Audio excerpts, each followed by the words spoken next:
Well, hello there, and welcome to another episode of the SA Cricket Podcast. My name is Mpho and Tim. I've got Tim Delace here with me. We talk all things South African cricket, and it's been a good week for South African cricket. It feels like a victory Monday. We want to talk about why it feels like a victory Monday. But before we do anything, Tim, how are you doing? Much more refreshed than I was last week. So apologies if I sounded monotone. I was running very flat on energy, but I'm good. I'm refreshed. I'm back. I'm all good. Sun is shining. Yeah, well, for you guys, the sun is shining. It's been raining this side of the world, but that's what you get in summer in the north. But anyway, remember, with the South African Cricket Podcast, you can follow us at SA Cricket Pod. Subscribe to the South African Cricket Podcast YouTube channel. We're also on Apple Podcasts and Spotify at South African Cricket Podcast. You can also buy us coffee at buymeacoffee.com/SA Cricket Pod, which is there. Also, if you have a phone, you can click on the QR code in the top left of your screen. Please do so. That will take you directly to Buy Me a Coffee. And then there's also, for our YouTube viewers, on the bottom right of the screen, a QR code that you can put your phone on, and it'll send you to the same Buy Me a Coffee. We're just trying to cover all angles, right, to make sure that we get as much as possible. We do appreciate all the contributions from you, our fans. And we are looking for sponsorship. And if you know how or want to sponsor, please let us know at sacricketpod@gmail.com. We will gladly partner with you and grow the game of cricket together. And that's what we are with South African Cricket Pod. We've got lots of things to talk about. Lots of things have happened in this week. And so let's start with the announcement of the Proteas Women Limited Over sides to play Ireland starting next week. I'm just going to put up the image of the two squads, and I'm going to move the QR code. So the T20 squad was announced. We got Captain Laura Wolfhard, Nadine de Klerk, Henri Dirksen, Sinalo Jafta, Marazan Kap, Ayabonga Kaka, Masabat Klaus, Sune Elise, Karabo Miso, Nonkule Komlaba, Seshni Naidu comes back into the team, Nondumiso Shangase, Chloe Tryon, Faye Tunnicliffe makes it in, who is the top run scorer currently in the Pro 20, and Danae van Niekerk, a blast from the past. And if you look at this, the people who have missed out, who were at the World Cup in India, and Annika Bosch misses out, and Mia Naismith misses out here. It's a Tim, for me, if we start with the T20, we'll talk about the ODIs. Actually, let's go through the ODI squad announcement. Laura Wolfhard is captaining again. Tasman Brits. Lara Goodall, Aya Thlubi, Sinalo Jafta, Leah Jones, Sune Elise, Alice Mary Marks, Karaba Meso, Nongulekam Laba, Tumisi Kukune, Nondumiso Shangase, Mia Smith, Faye Tunnicliffe, and Danae van Niekerk. If you look at the T20 squad, obviously there is no Tasman Brits. I'm assuming that she is being rested because she's, one of our better batters in the side. Obviously, Mia Naismith misses out in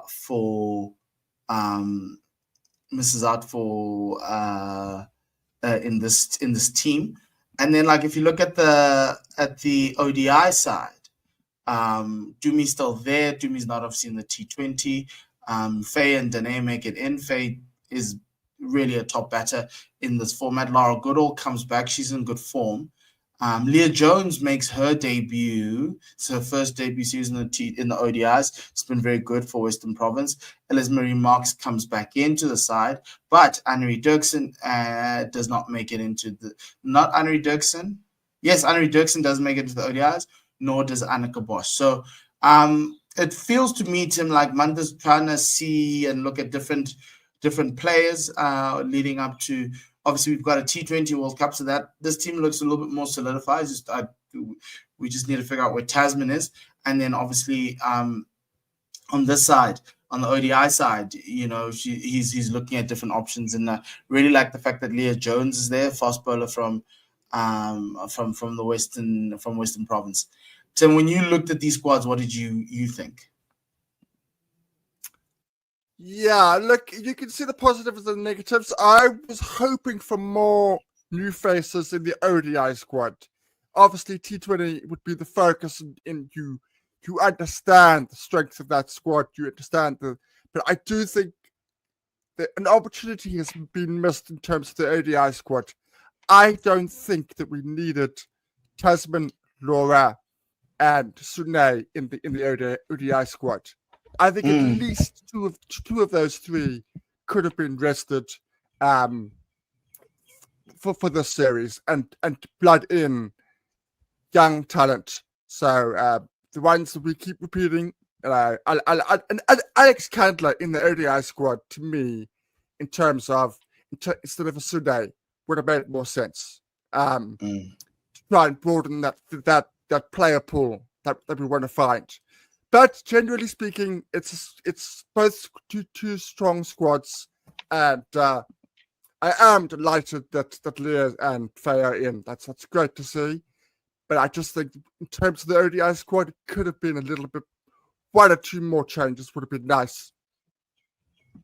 Yeah, look, one or two changes would have been nice. Look, I look at the squad and I kind of feel like Mandla missed a trick in the ODIs as well. No Alex Candler, yes, Faye's in, which is great. But you could have given other batters a chance, like a Kayla Reinaker. I think Kayla Reinaker needs to be in the setup in order for her to kind of understand, what's going on. Maybe she can carry drinks, it's fine, but she needs to be in the setup. I just have an issue with the Dene thing. I understand she's one of the top batters in domestic cricket, and I get that. And as you guys all know, I'm not ageist. So like I'm sitting here going, actually, based on my scale, she should be given a look in, right? But I look at it and like it kind of like from a culture perspective, maybe moving back, and maybe that's why they brought her in earlier to kind of, help her agree to the new rules and the new culture. But I wouldn't have picked. I would have gone with someone a little bit younger. But again, she helps the team from a batting perspective. Anna Gabosh has now been sent back, and this is a clear message for her. Anri Dirksen in the ODIs as well. You need a lot more consistent performances for you to come in. And so, yeah, like, look, obviously Laura Goodall's come in, so you are rewarding form. But if you're going to pick a Dene, and I've always said this, if you're going to pick a Dene, you can pick a Sinet Filindo. But again, the selectors will overlook her, and they'll continue to overlook her. Alex Candler, I'm being told, needs to go to emerging and play there and score runs there, which I think is a little bit unfair because, some players go straight through, right? Miane didn't go to emerging for a very long time, and she didn't put down runs in emerging. She went straight into the top team. Why can't Candler do that? Garabo missed the same thing. She went straight through. Alex can do the same thing. So, look, it is Mandla's team. There's a lot of subjectivity, so that's kind of like how he feels. But obviously, the women's 50 over World Cup is now like many more years away. So it's a rebuild, which is why I would have loved to see like I wouldn't be looking at a Sinala Jafta. I would have loved Garabo to take the gloves for the entire series, the entire ODI series. But yeah. It is what it is. So the Proteas Women, Tim, will be playing 3 ODIs starting on the 5th of December next week. And then it's a Sunday, the 7th of December, and Wednesday, the 10th. They're playing at Newlands on the Friday, Boylan Park on the Sunday, and Willamo Park in Benoni on the 10th. And then the ODI series starts on the 13th to the 19th at Buffalo Park in East London, St. George's in Gqeberha, and the DP World Wanderers on the 19th of December. So please do go out and support the Proteas Women, the World Cup finalists at your home, and they are ready for you. Well, you should go out and support them. They're not ready for your support. They've earned your support, and so you should go and support them. So, yeah, that's the major news. Yeah, it is. I'd like to just touch because I did get the press conference that Mandla had. And he did say, because he was asked about Dano's conclusion, And he practically said she's in as a batter. Because he was asked about her spin bowling, and he basically, I'm paraphrasing, but he said it's not there yet. So she's picked in this squad as a batter. So she's going to need, if she does play, she's going to need to score runs. She doesn't have the security of both assets at the moment. Look, I've got no issues about her as a batter. I think she's, at the Proteas level. I just have a bad feeling about people who, and to a certain extent, it's a little bit hypocritical because I want Heinrich Klaassen back, and everybody knows that. But from a culture perspective, I'm worried that her inclusion creates those cliques that used to be there under Hilton, with Sune, Laura, herself, and Marizan. Those cliques might return. Who's to say that they're not there? Manda's done a great job in changing the culture of the team and making it a more inclusive environment. Danae coming back changes the dynamic of that dressing room. And you've got a spousal couple in the team, and I know England have done better than that, but one of whom is trying to prove themselves, and one of whom is the MVP of the side. There's a lot of things that we're bringing into this thing than just that. And she's obviously wanting to come back. She wasn't in a great space when she left the team, and obviously because of the whole fitness requirements. But again, it feels like we're moving back and we should be moving forward. But seemingly in both the men's and the women's game, it's a situation where everybody wants to come back because the team is playing well, the teams are playing well, they're succeeding, and everyone is putting their hand up there saying, maybe there's an opportunity. I don't like it because there are people in the system who've been working hard and trying to put their names down, but having a Danae on the side will improve the batting. Think about it, take Annika Bosch and put Danae in there. It makes more sense. The batting lineup is a lot stronger. I just hope that she hasn't lost the touch of international cricket. She's been doing really well against domestic level bowlers, but against international level bowlers, we have to see. And so, and it's Ireland. Oh well, you can only beat with what's in front of you. So that's the thing. But good luck to the Proteas Women, Tim. And we will be talking about it a lot more as we go along. Now let's move over to the test match that is currently ongoing. South Africa taking on India in the second test match in Guwahati. They have come off at the end of day 3, and South Africa lead by 314 runs. They're currently 26 without loss in the third innings of the match. Just to give you a recap, if you haven't been living under a rock and you haven't gotten it, South Africa won the toss and batted first. They put down 489 over 2 days of batting. Senran Mutusami scoring a century. I'm going to talk about that. Marco Jansen scoring 93. Carl Verena 45. Timber 41. Tristan 49. And he had some contributions from Aiden and Ricks 38 and 35. India were bowled out for 201. And thus we had a lead of 287. And a lot of people are asking why we didn't do the follow-on. So it's simple. You don't want to bat last on this pitch. The reason why you win the toss is to force the other team to bat last on this pitch. So you don't want to give up that right in chasing the win. We don't necessarily need the win. The test match is going in a traditional way. The end of day 3 in South Africa is starting to bat in the third innings of the match. They can bat until the whole day tomorrow and then declare at the end of the day, give themselves 10 overs against India. And then the following day, you won't have 90 overs. I think you'll have like 70, 80 overs to bowl at them and see if you can't bowl them out. And I think for me, the dominance of this team, again, the one thing I want to say, Tim, is Shukri's character monsters. Now it's a record 9 different batters scoring a century this year. Says a lot about who this team is and what they are. And then on top of that, Sen's innings yesterday, that lower order just coming through. Marco also batting at a very good level.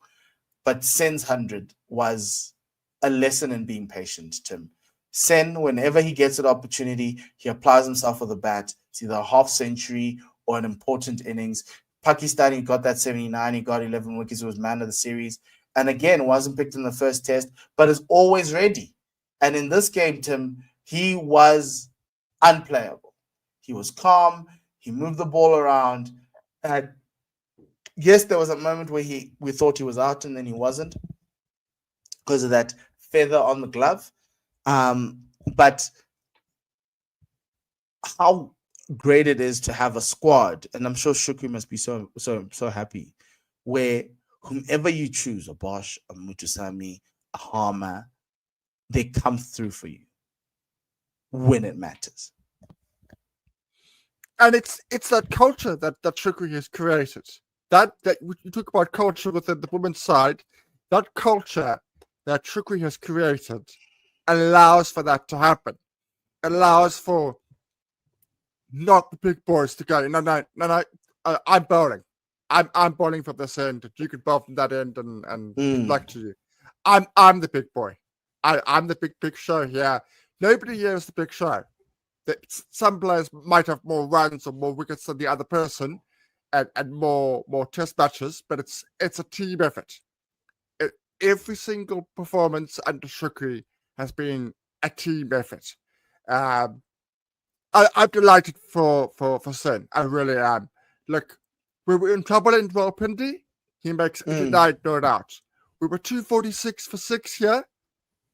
When we were looking at the end of the day yesterday, and we were looking at sort of scraping to get to 300, 310, which would have been okay. And Sen just said, no. We're going to make 400 plus. It is quite remarkable, the turnaround in the sides, the way the side is done. Just in a small stat, in the last 2 years, we've made 400 6 times. In the previous 2 years, we made it twice. Beautiful. I mean, that is a small stat, but it's a progress that shows we don't have anybody averaging over 40, but everybody contributes.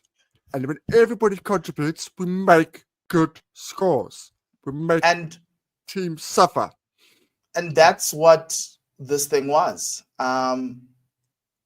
Everyone contributed. Nobody got 50s. The only people who got 50s were Marco and Sen. And, but everyone in this team was contributing to a partnership. It felt like they were walking in, trying to not bat for themselves, but bat for the team's cause, trying to help the guy on the other end to do well.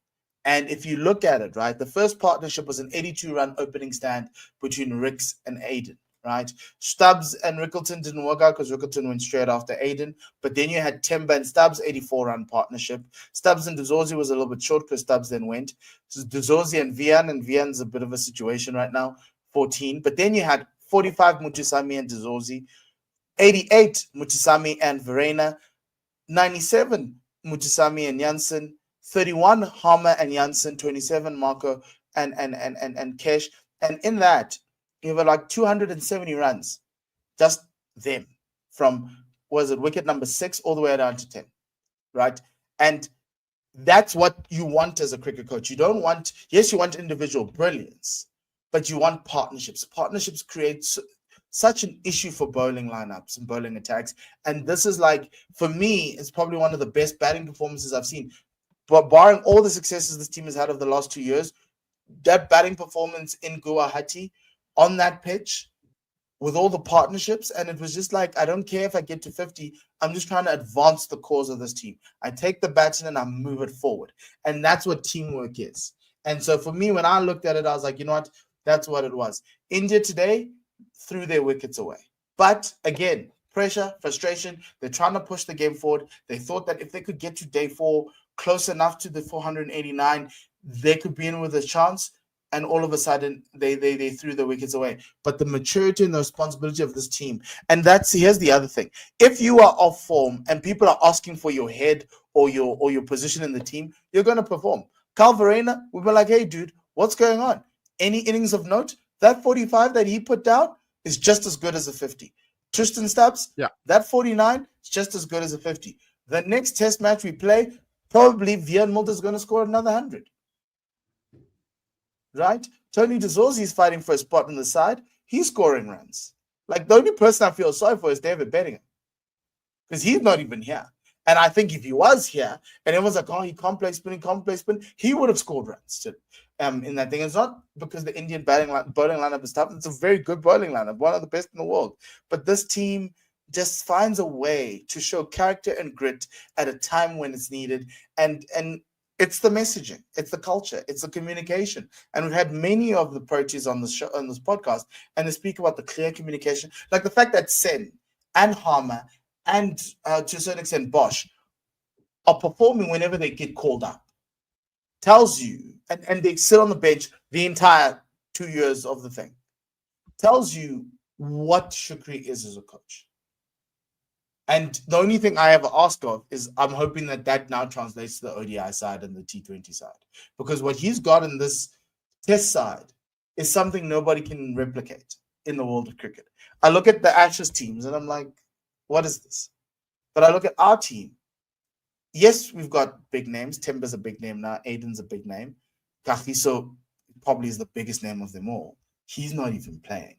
But we are in a dominant position to go to whitewash India. I think the lead's already at a point where I can say, put them into bat and let's see. Yeah, which to put it into context, hasn't happened for 25 years. The last time we did it, I was 15. But if I told you we're going to play both tests without Kagiso, you'd be like, not winning. Not happening.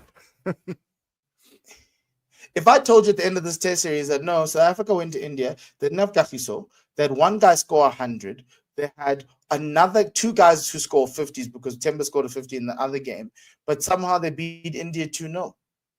You'd look at me and be like, how? And that's the thing about this team. And that's what the Indian cricket team is struggling in, is they're batting as individuals. They're not batting as a partnership, as partners and as a partnership, right? And I love it feels like this team is insulating themselves. It's like they're us against the world type of mentality. And they knew it was going to be tough here. And they're continuing. They're not breaking focus. They aren't having bad things. So this test match has been just amazing. Yes, we've lost wickets in a clump, and there's some things we can fix. But I look at this and I'm like, this is close to perfect as possible. Away from home, on a pitch that's supposed to turn, and then the bowling spells today. Marco's six-for was amazing. Marco just was like, I'm just going to bowl bounces the entire time, and it worked. And then Simon was like, well, I'll come with three wickets to help you guys out. And that's what I love about this team. And the fielding, by the way, has been exceptional. Like it's top tier, and it's separating us. And I'm sitting here on some wow. I'm really, really impressed. And Shukri and Timber have need to take a lot of credit for this, because this is probably going to be like, outside of the Australia series wins that Graham underscored, maybe the first one. This is probably going to be, if we do win this test series, the second best test series win we've ever had. And that's going over the England one in 2012, where we went there to be World Test champions, to get the mace. And it's going to go over the second Australia series, where we just went there and we're like, well, this is who we are. We're going to dominate you, right? And so for me, like, that's a massive, massive plus for Temba and Shukri, especially with a team of guys the world looks at them and goes, well, nobody averages over 40. Yeah. Where are the superstars we used to? Where are they? Yes. They're not there. Yeah. But these are the superstars. These are our guys, right? And I'm just so impressed. So happy with that. So now, Tim, we have a lead of 314. Are you batting time, or are you batting towards a number? What are you looking for the last two games in the series? Last 2 days? Just bat, boys. Just bat.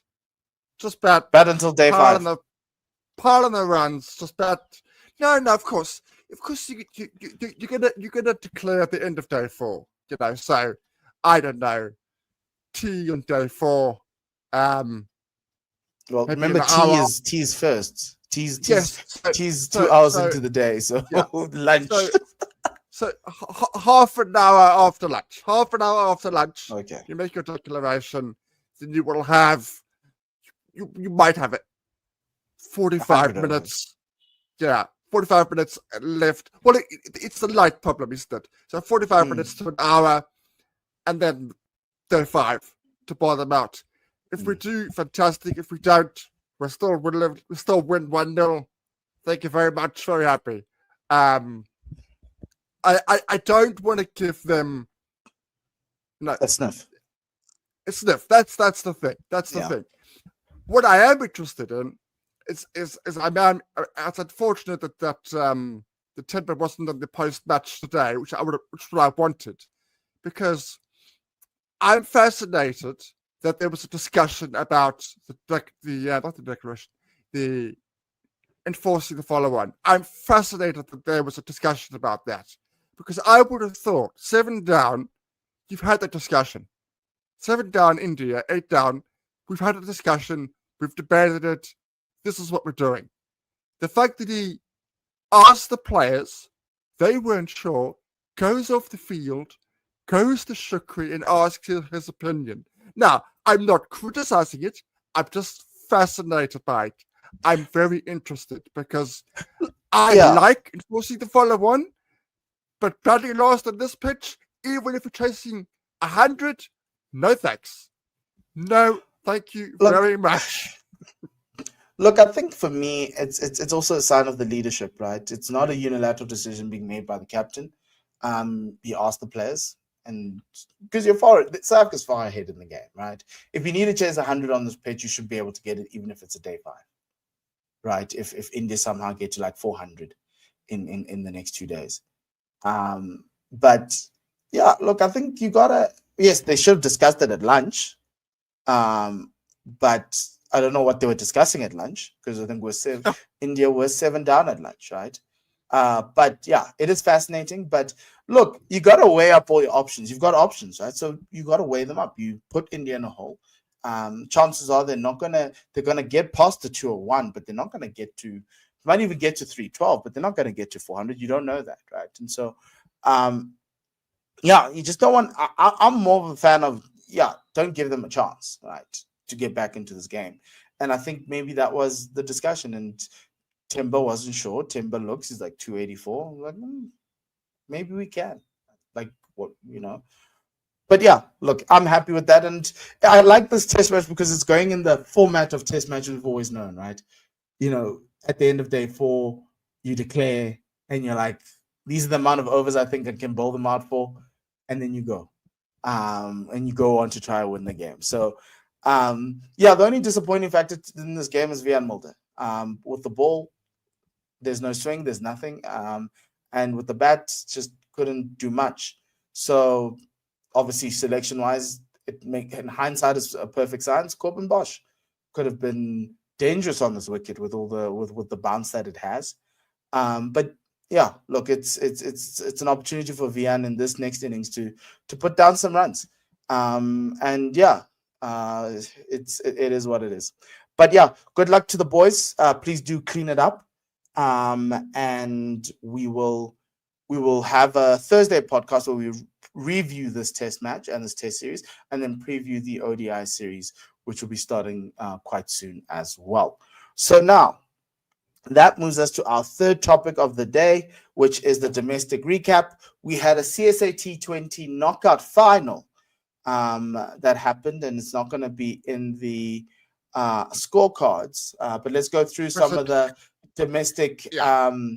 Let's go through some of the domestic results, and then the CSA T20 knockout final ended today on Monday because of the rain yesterday, so they used the reserve day. So we'll tell you about that after this is not here.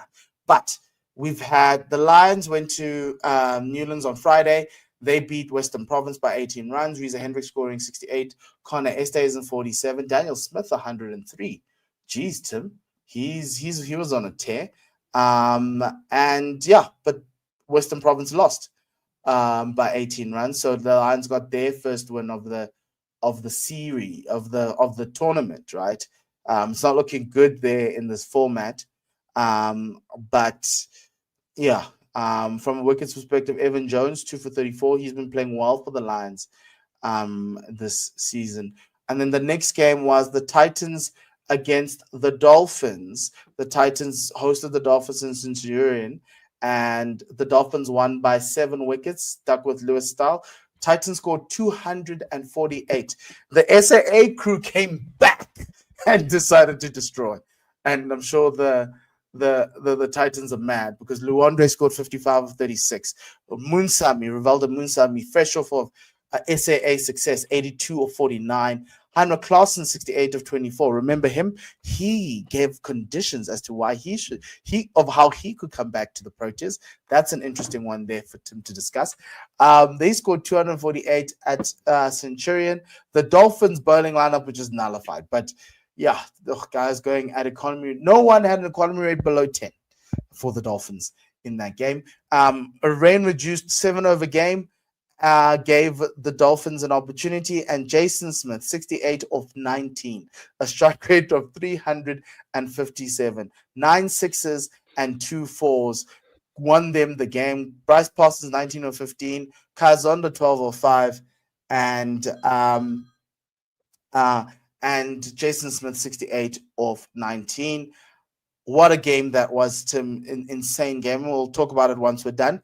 In the T20 T20 challenge again, Boland beat the Tuskers by 47 runs. Fresco Adams got a 57 of 35. Clinton Steeman 4 for 16 and Imran Manak 2 for 13 as the Gold Rush Boland maintained their top spot there.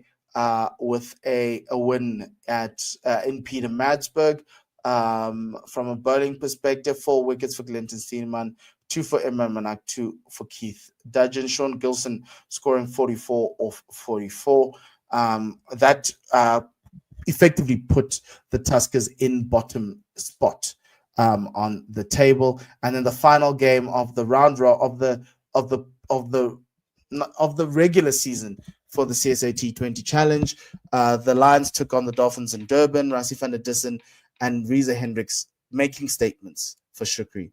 94-56 was Rassie. Reza, 58 to 40. Connor Estes in 38 of 24. He's the one you guys are looking for. The Dolphins' bowling attack has just become very toothless of late, but Marcus Ackerman scoring 49 of 28. Jason Smith, 23 of 16. John Smith 17 of 12, William Puri 19 of 12, and they all pitched in to get to 195 and win the game by 2 wickets. Evan Jones, Zakwan Patel, and Rafiq Patel taking 2 wickets each for the Lions, and that was it. And if you look at the log, we'll talk about the log. And then we had in the T20 knockout, we had a qualifier on Friday night. The Inyati scored 155 for 8. They beat the Garden Route Badgers. Don't worry, Tim. By 25 runs. Nathan Rue scoring 65. And Tando Ndini taking 4 for 16. I know Crick Info says Makaya. But yeah, that's not it. Alendile Mhletshwa taking 3 for 23. George Van Heerden did score 65 or 48 in a losing cause, but nobody could stick around with him to help him. Jade Richter 3 for 24 for the Badgers in their bowling effort, but it was the Inyati. Nathan Rue 68 of 47, Vian Ruthven 30 of 28, and Jason Niemann 28 of 28, and that set them up for the final of the CSA T20 knockout against the Knights in Bloem. They only got to about 92 for 3 in the first innings before it was rained out, and they resumed today. The Knights got to 155 for 7. Isaac Dichale scoring 57 of 51 in the final. Ruan Hosbrook 23 of 13. Jacques Snyman 26 of 14. Bowling-wise, 2 wickets each for Alendile Mhletshwa and Gaudisi Molefe. 2 for 18 for Molefe Mhletshwa, 2 for 31. Makai and Tini, Tando and Tini 1 for 26.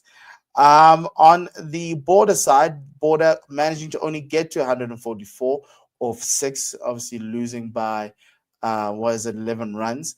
Nathan Rue 43 of 34, and Jason Niemann 31 of 29. and Michael Copeland, 26 off 19 for the Inyati. 3 wickets for Jacques Snyman, 2 wickets for Sisanda Magala, and 1 wicket for Malusi Siboto. And the Knights are champions of the CSA T20 knockout. Tim, your views on this week's fixtures? Any outstanding performances that happened in the last week that you want us to discuss? Yo, there were some flat pitches out there. Yay, there were some flat ones. Unbelievable.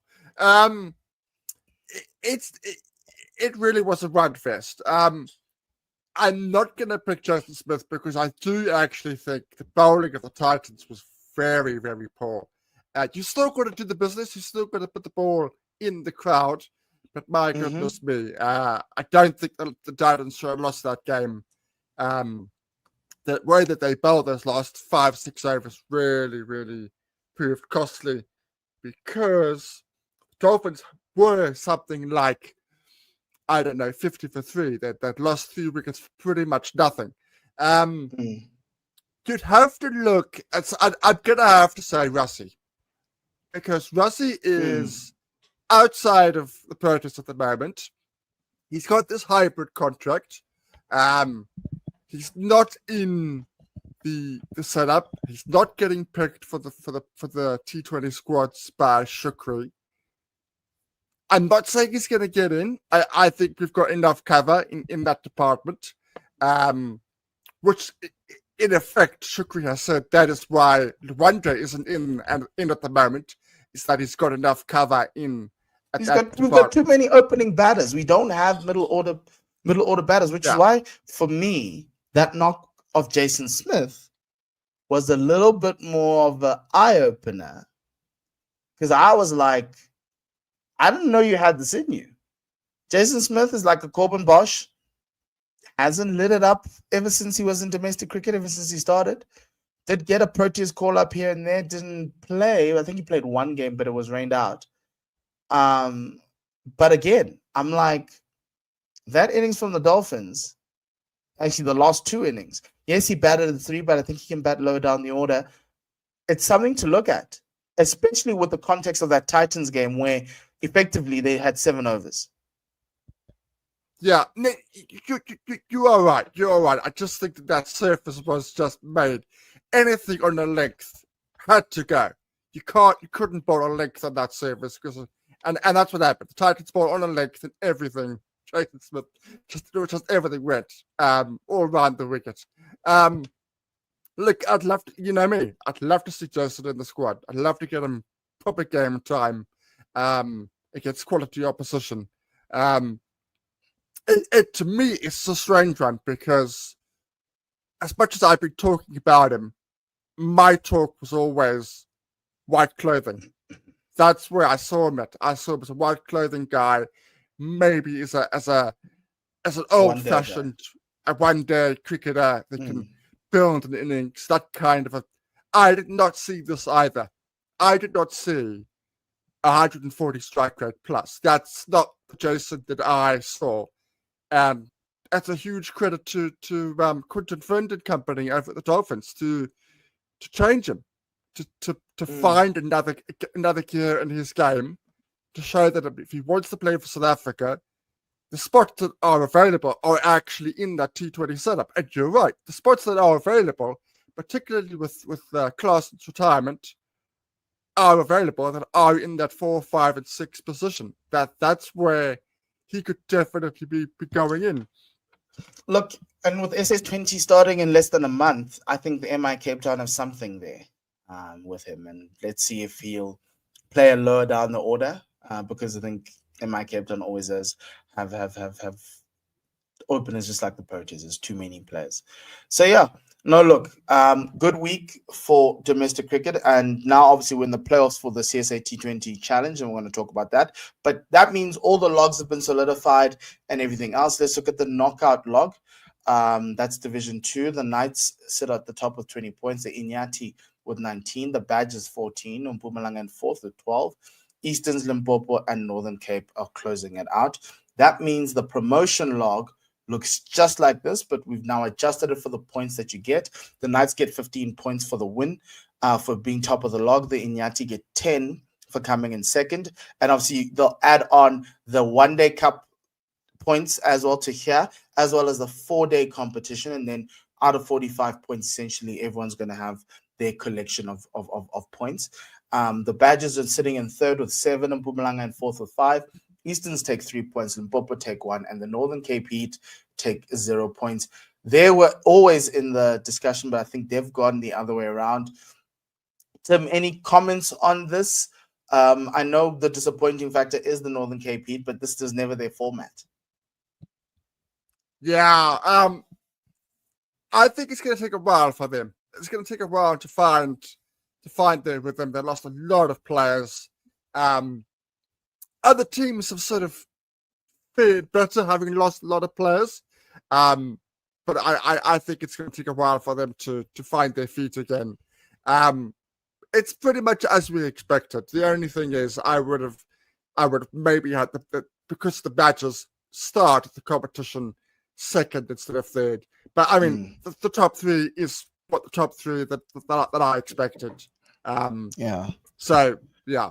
Oh, we will do a proper promotion relegation roundup to see where everybody is, but it's just that the T20 competitions have now ended, so this is where they are because that one competition is done. We still have to finish the other 2 competitions.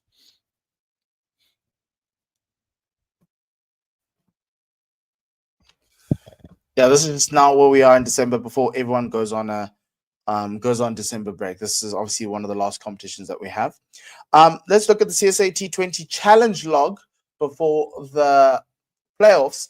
Boland and Warriors. Boland won by 1 point on 27.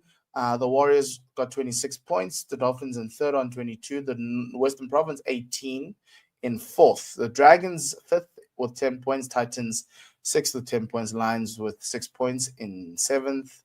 And the Tuskers at the bottom with 4 points. From a promotion perspective, you've got a relegation perspective, you've got a table that looks different to what it looked like last year, with the Tuskers, the Lions, and the Titans at the bottom, and Boland, the Warriors, and the Dolphins at the top. Boland get their full 15 points, Warriors get 10, Dolphins get 7, Province get 5. Northwest Dragons get 3, Titans get 2, and the Lions sit on 1, and the Tuskers.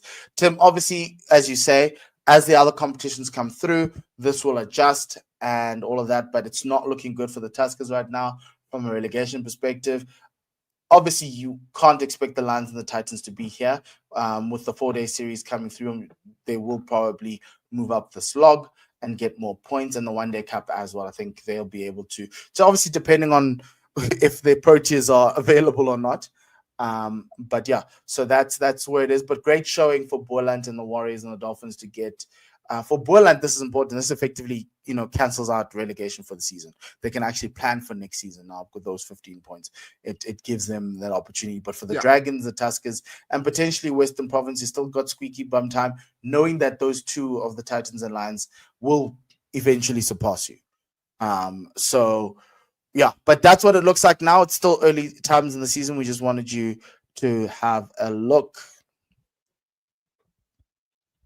Okay, that's it with our domestic roundup. Now let's just go through some of the fixtures for the coming week. You've got, excuse me, on Tuesday, tomorrow, we've got the CSA T20 challenge. That's tomorrow. Boland take on the Warriors in Paarl, for the winner getting the right to play in the final of the CSA T20 challenge. On Wednesday, you've got the eliminator. Loser goes home. Dolphins host Western Province in Durban. The loser of that game goes home. And then on Friday, you'll have an qualifier number 2, which isn't here. And it will be played at the ground of the loser between qualifier 1. So if Boland loses, it'll be in Paarl. If the Warriors lose, it'll be in Gqeberha. And then the final will be at whoever finished highest on the log in the season. So it's either between the final will either be in Gqeberha or in Paarl on this Sunday. So some really great T20 cricket. I know exams are over. If you're in those parts of the country, please do go and support it. It's actually very good quality T20 cricket. And the first ODI for the Proteas men is on Sunday in Ranchi. Proteas men take on India in the first ODI on Sunday, the 30th of November. We're going to preview that on Thursday. And then on Sunday, not Sunday the 30th, but on the 5th of December, which is next week, just to remind you, at Newlands, go get your tickets. The Proteas women take on Ireland women in a T20. So please do go out there and support your local cricket and your domestic cricket. We really, really do need fans in the stands, especially for this final week of the T20. People are trying to get themselves in to squads. You saw the news today. Tabrez Shamsi is out for the MI Cape Town, and they've replaced him with Thomas Caber. Tabrez cited some personal reasons. We hope everything is okay, Tabrez. And good luck to Thomas Caber, because we know how good he can be. And yeah, we've seen it. We saw a couple of bits in the SA20. So yeah. Tim, before we go, any final words, any things that you'd like people to watch out for? I think your prediction is going to be right. You said Dolphins, last week, the Dolphins are the best team, and they're the team to beat. So I think they are the team to beat.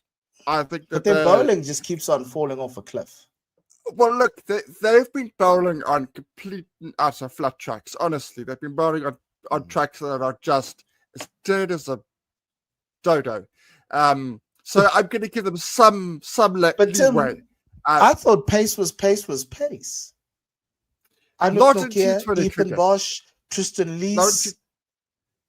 In T20 cricket, if you don't get it right, you go. Tristan Lees has found that.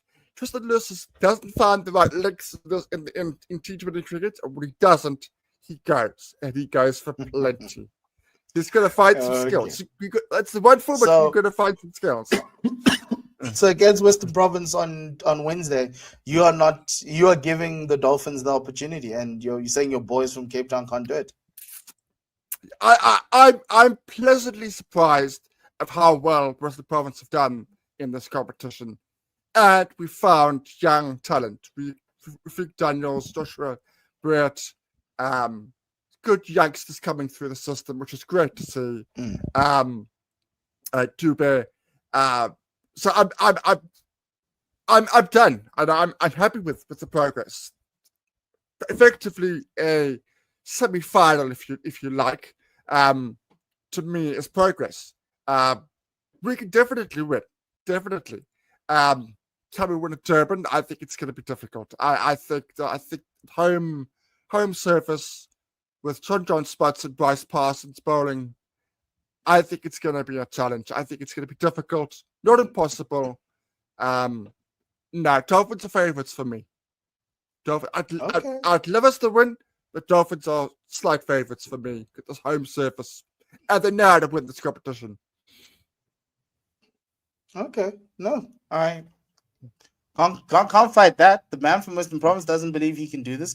I'm just not used to not being in this round, so I'm just going to be licking my wounds for the next couple of months, up until we start playing 4-day cricket in Feb or Jan, whatever time of the year it will be. Anyway, we'll be back later on Thursday. We didn't cover the the Proteas limited over squads that was announced last week. We're going to do that on Thursday after we talk about the test series. We're going to preview it. We're going to talk about the squads, and we're going to kind of figure out what we're trying to learn here, because it's a different world for Shukri in green versus white. So yeah, we're going to be doing that. But outside of that, thank you very much for watching. Remember, you can follow us on X at SA Cricket Pod. Like and subscribe on YouTube if you're watching at this point in time. Also, Apple Podcast and Spotify is a great way for you to interact with us and all of that. Please send through your comments. We love the comments. Really enjoying this time of podcasting. And also, please remember to buy some coffee. QR codes are all around the screen. If you click on them, you'll be able to support us. And remember, you can send your emails and your comments to us at sacricketpod@gmail.com. We do respond as much as we can. Outside of that, for myself and Tim, it's goodbye and lesale kakagiso.